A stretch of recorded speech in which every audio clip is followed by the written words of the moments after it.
जय हिंद बच्चों, जय श्री राम। स्वागत है हमारे यूट्यूब प्लेटफॉर्म मैथमेटिक्स सब पर। और आज हम कक्षा 9 का अध्याय 7 लेकर आए हैं, जिसका नाम है त्रिभुज। देखिए, जब आप त्रिभुज को पढ़ना स्टार्ट करेंगे तो इसमें सर्वांग समता की कसौटियां बहुत ही महत्वपूर्ण है।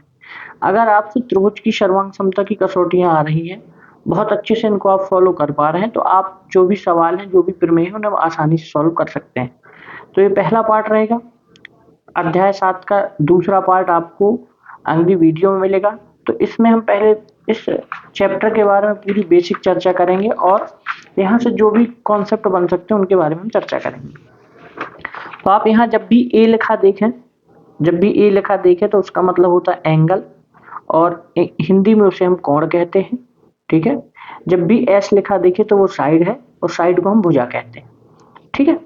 तो उससे पहले हम कुछ चीजें और समझ लेते हैं कि कुछ ऐसे शब्द आएंगे जिनके बारे में आपको पहले से जानकारी होनी चाहिए। एक शब्द आएगा सर्वांग समता। सर्वांग समता क्या है? त्रिभुजों की सर्वांग समता। इसमें कहा जाता है कि ऐसे दो त्रिभुज जिनकी माप आकार भी बराबर हो, आकार भी सेम हो, और माप भी क्या हो, सेम हो। कहने का मतलब मैं आपके एग्जाम्पल के से समझाना चाह रहा हूं। जैसे कि आपके सामने दो पेन है, देखिए आपको स्क्रीन पर दो पेन दिख रहे होंगे। तो दोनों का कलर भी सेम है, आकार भी सेम है, हाइट भी सेम है। तो ये दोनों क्या है, सर्वांग सम हो जाएंगे। तो ऐसे कैसे? ये दिखने में भी एक जैसे, इनका आकार भी एक जैसा है। दूसरा, हम यहाँ पर एक और उदाहरण दे सकते हैं आपको कि देखिए एक पेन और है। अगर आप इन दोनों पेनों को देखेंगे तो ये देखने में तो एक जैसे हैं, लेकिन एक छोटा एक बड़ा है, मतलब इनका मान बराबर नहीं है। या दूसरा पेन उठाकर देख लें कि आप इसको देख सकते हैं, जैसे कि एक ये पेन है, देखने में कैसा है, समान है, लेकिन एक छोटा एक बड़ा है। तो जब देखने में एक ही जैसी हो, एक ही वस्तु हो, मतलब दो त्रिभुज हो, एक क्या हो, एक त्रिभुज बड़ा हो और एक त्रिभुज छोटा हो, तो इन्हें हम कहते हैं समरूप। क्या कहते हैं? समरूप आकृतियां। समरूप आकृतियां। इसके बारे में थोड़ी सी और जानकारी है कि इसकी संगत भुजा क्या होनी चाहिए, समानुपातिक होनी चाहिए। अब और सर्वांग सम त्रिभुज क्या कहलाएंगे? ऐसे त्रिभुज जो देखने में भी एक से हो और उनकी भुजाएं भी एक सी हो। इसके लिए आप सबसे अच्छा उदाहरण ले सकते हैं समोसे। कैसे ले सकते हैं? समोसे। आप कहेंगे सर कैसे? अगर आप ये बताओ कि आप दो समोसे ले रहे हो, 15 रुपए के दो समोसे आ रहे हैं, तो आपने तो ले लिए तो बराबर ही होंगे। चलो ठीक है, एक बड़ा एक छोटा भी हो सकता है आपका। मान लो कोई सामने वाला व्यक्ति ले रहा है आपके वहीं से समोसे, तो आपको दोनों बड़े मिल गए या दोनों उसको छोटे मिल गए, तो यहाँ पे लड़ाई हो जाएगी। तो इसीलिए समोसे कैसे बनाए जाते हैं? एक जैसे बनाए जाते हैं। समझ में आई बात आपको? तो आप सर्वांग समता को समोसे से भी याद रख सकते हैं। ठीक है। अब आ जाती है संगत भुजाओं की बारी कि संगत भुजाएं क्या कहलाती हैं। संगत भुजाएं और संगत कोण, ये दो शब्द आपको वीडियो में देखने को मिलेंगे। मान लीजिए एक त्रिभुज ये बना है, एक त्रिभुज ये बना है। इस त्रिभुज का नाम है ए बी सी, और इस त्रिभुज का नाम है पी क्यू और आर।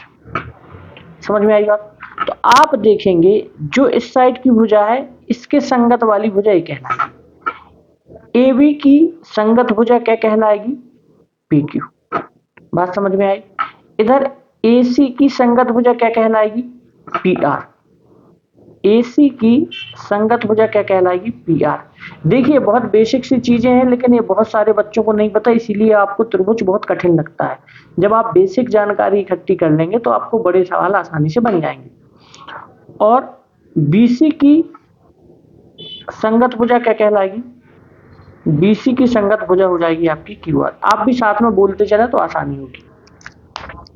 अगर हम आपसे पूछें कि कोण बी की सम्मुख भुजा कौन सी है? जैसे कोण बी है, पहले संगत कोण जान लेते हैं। कोण बी का संगत कोण क्या हो जाएगा, कोण बी इधर है तो कोण क्यू इसका क्या हो जाएगा, संगत कोण। क्या हो जाएगा, संगत कोण।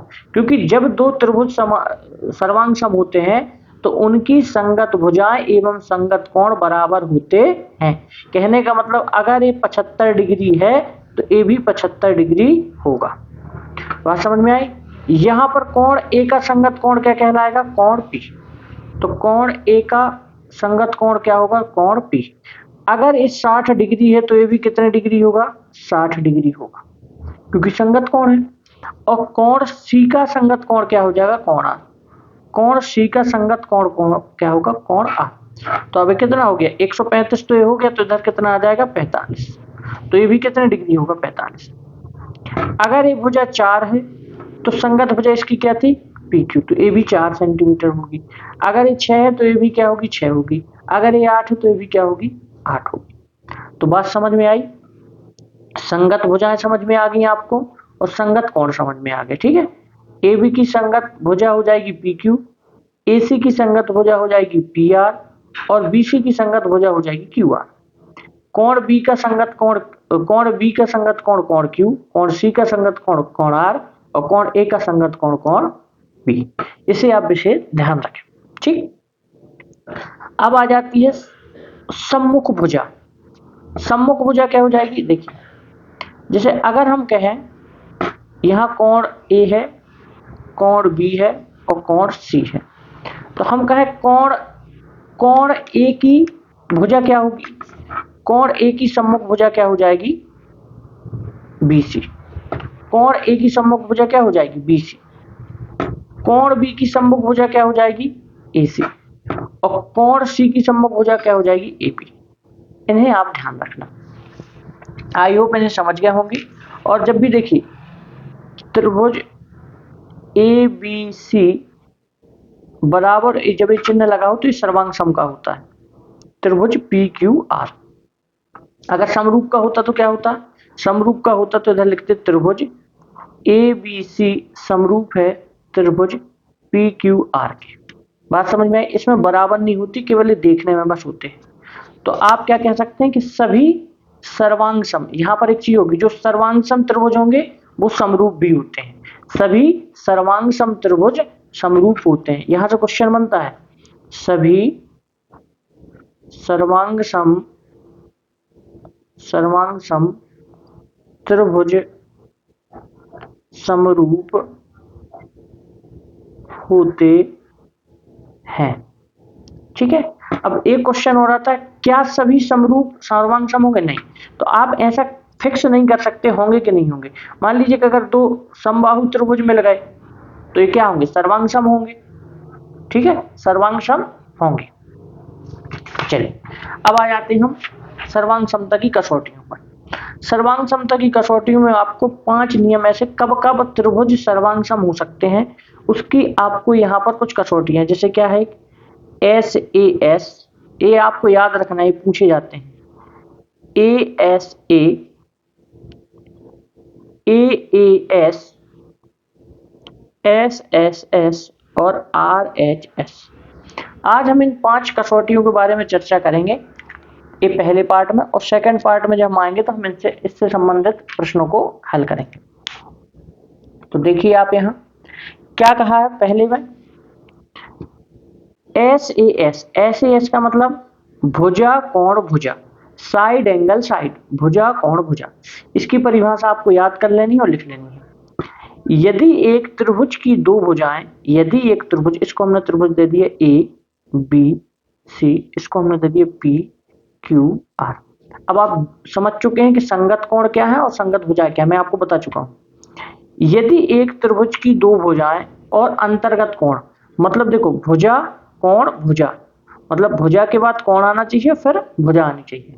अंतर्गत कोण दूसरे त्रिभुज की दो भुजाओं और अंतर्गत कोण के बराबर हो तो दोनों त्रिभुज क्या होंगे, सर्वांग सम। कहने का मतलब हमने यहाँ क्या कहा, अगर ए बी भुजा पी क्यू भुजा के बराबर है और ए सी भुजा पी आर के बराबर है तो कोण ए बराबर होगा कोण किसके, पी के। तो हमने क्या कहा, भुजा कोण भुजा, भुजा कोण भुजा। भुजा कोण भुजा। बात समझ में आई क्या? भुजा कोण भुजा।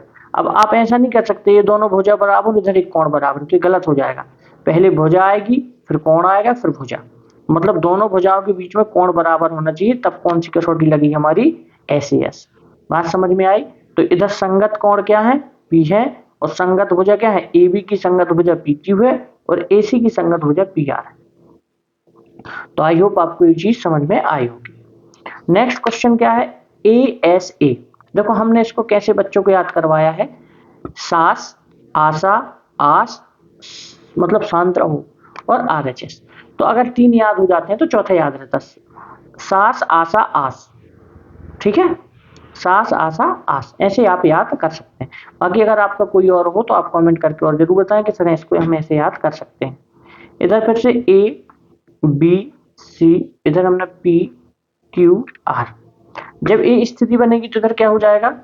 त्रिभुज ABC सर्वांग सम होगा त्रिभुज PQR के। बात समझ में आई? हाँ।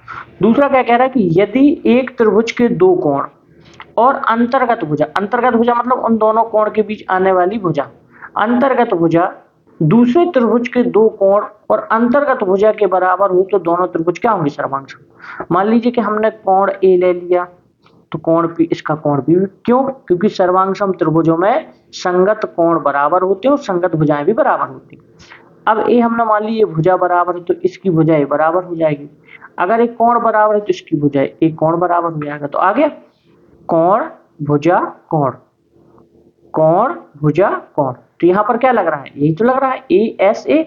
तो यहाँ भी अब हम कह सकते हैं त्रिभुज ABC सर्वांग सम होगा त्रिभुज PQR के। ठीक है, क्योंकि ये सर्वांग समता की ही तो कसौटियां हैं, तो हर जगह हो गई। क्योंकि जब आपको ये समझ में आ जाएंगे तो जब अपन सवाल कल करेंगे या प्रमेय लगाएंगे तो आपको यहाँ इनकी बहुत जरूरत पड़ेगी कि कौन सी कहाँ से सर्वांग सम हुए। तीसरा क्वेश्चन है आस, कोण कोण भुजा, कोण कोण भुजा। जैसे एक त्रिभुज के दो कोण और एक भुजा दूसरे कोण के दो कोण और संगत भुजाओं के बराबर है। तो मान लीजिए कि अगर एक कोण और एक कोण बराबर हो गए, ठीक है, और एक भुजा बराबर हो गई, तो एक कोण भी बराबर होगा, एक कोण भी बराबर होगा और एक भुजा भी बराबर होगी। देखिए दोनों में सेम होना चाहिए, तभी जाके सर्वांग समता की कसौटियों को पूरा करेगा। ठीक है, PQR त्रिभुज ABC सर्वांग सम है त्रिभुज PQR के। ठीक, नेक्स्ट क्वेश्चन क्या है हमारे पास? SSS मतलब तीनों भुजाएं बराबर हो, दोनों त्रिभुजों की तीनों भुजाएं बराबर हो। परिभाषा क्या? देखिए इस परिभाषा से 2 नंबर का एक क्वेश्चन बनेगा आपके वार्षिक पेपर, इस ध्यान रखिएगा। यदि एक त्रिभुज की तीनों भुजाएं दूसरे त्रिभुज की तीनों भुजाओं के बराबर है तो वो दोनों त्रिभुज सर्वांग सम होंगे। यहाँ तो सीधे सीधे होगा त्रिभुज ABC त्रिभुज PQR, इसकी भुजा बराबर है इसके, इसकी भुजा इसके बराबर है और इसकी भुजा इसके बराबर। एक निशान क्यों लगाए जाते हैं कि आपको ये पता चले कि AB की संगत भुजा PQ है, AC की संगत भुजा PR है और BC की संगत भुजा QR है। ठीक है, ये 4 अभी तक हमने पढ़े हैं। नेक्स्ट देखिए, नेक्स्ट क्या कहता है हमारे पर? RHS। क्या कहता है? RHS राइट हैंड साइड, इस सर्वांग समता का नियम है, तो इसे ध्यान रखिएगा। यदि दो समकोण त्रिभुजों में एक त्रिभुज का कर्ण और एक भुजा क्रमशः दूसरे त्रिभुज के कर्ण और एक भुजा के बराबर है तो वो क्या हो जाएगा? सर्वांग सम होते हैं। कौन सी कसौटी से? RHS की। अगर एक कर्ण बराबर है इसके, क्योंकि 90 डिग्री के सामने वाला कोण क्या कहलाता है? कर्ण। 90 डिग्री के सामने वाला क्या कहलाता है? कर्ण। ये हमेशा निश्चित रहेगा। अगर ये ABC है और ये PQR है। बात समझ में आई?